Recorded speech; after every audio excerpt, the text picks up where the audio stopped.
since Gestalt is all about contrast to that eloquence, I will bring myself. Oh no.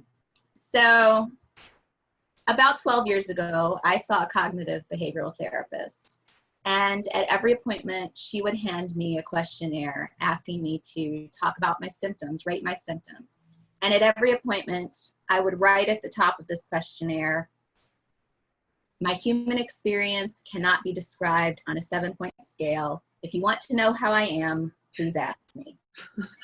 This went on for about 3 months. And eventually she said, I think a Gestalt therapist might be a better fit for you. And so perhaps you're beginning to see why I was asked to speak about narcissism and Gestalt. I'm going to basically read from this, so please bear with me, because Gestalt has done a lot for me, but it has not cured my fear of public speaking. So, as the promotional materials for this conference suggest, there was a movement to intellectualize Gestalt, to create a bunch of theory and literature to explain who we are, what we do, why we're different, or why we're special. We've attempted in some ways to play the game with other psychotherapies and other modalities in order to be taken seriously. And yet we still find ourselves on the fringes. I wonder if, in trying to fit in, we're denying that which truly sets us apart. Does the power of Gestalt lie not in its theoretical complexity, but rather in its simplicity?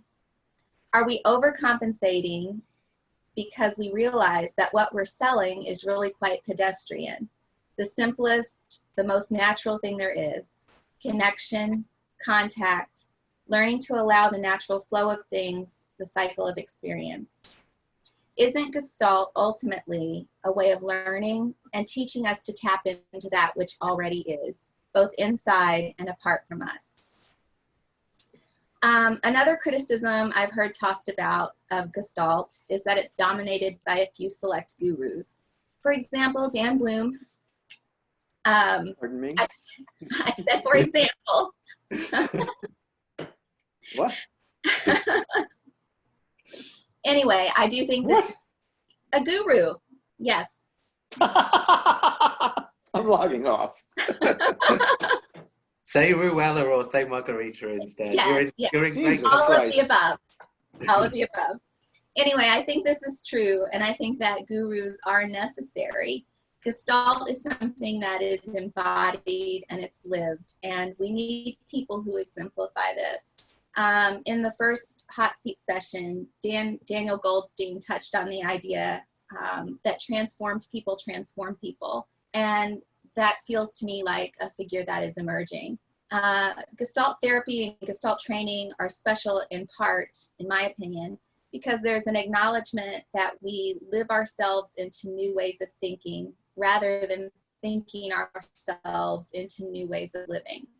The presence and attention of a guru-like figure can facilitate this process, and in time we become not imitations of our teachers, but gurus in our own right, learning to recognize our own power and our own presence. And I think that our clients learn the same.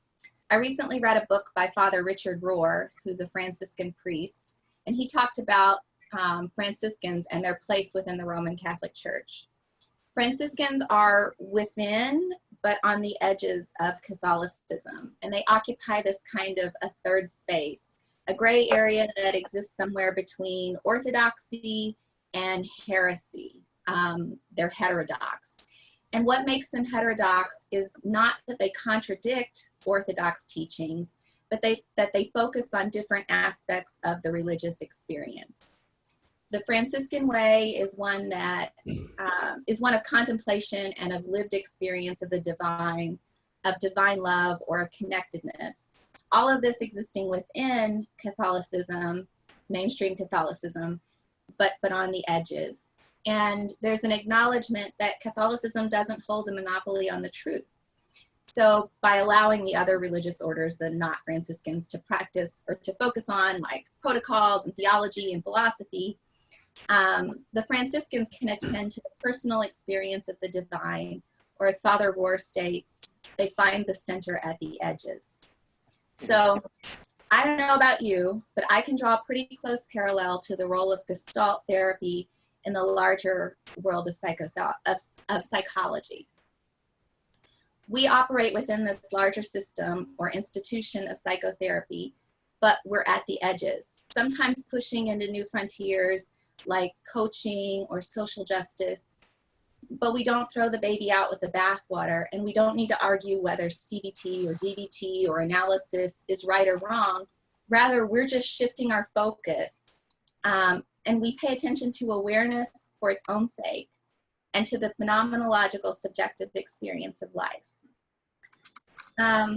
Much like the Franciscans, Gestalt therapists focus not on protocols or manualized treatments, but we trust in the value of awareness, contemplation, and what exists relationally in the here and now.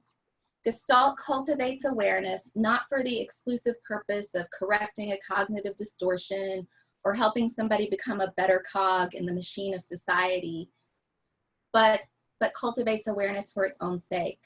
Awareness doesn't serve a predetermined outcome. As Dr. Bill Kennedy, who's a member of my dissertation committee, said to me, for the true Gestaltist, mindful awareness is the means and the end. In other words, there's an integrity in Gestalt process that sets it apart from other modalities. Further, as Dr. Jim Kepner stated to me, Gestalt privileges the phenomenological. To me, this means that the fullness of human experience, the realization of our commonality in both senses of the word, is brought about paradoxically through the appreciation and acknowledgement of the unique, special, and idiosyncratic qualities of both the therapist and the client. Change isn't something that's forced or even sought, but it happens as together we live ourselves into new ways of thinking and new ways of being. And to me, that is special and simple, and it can't be captured on a 7-point scale. So, thank you.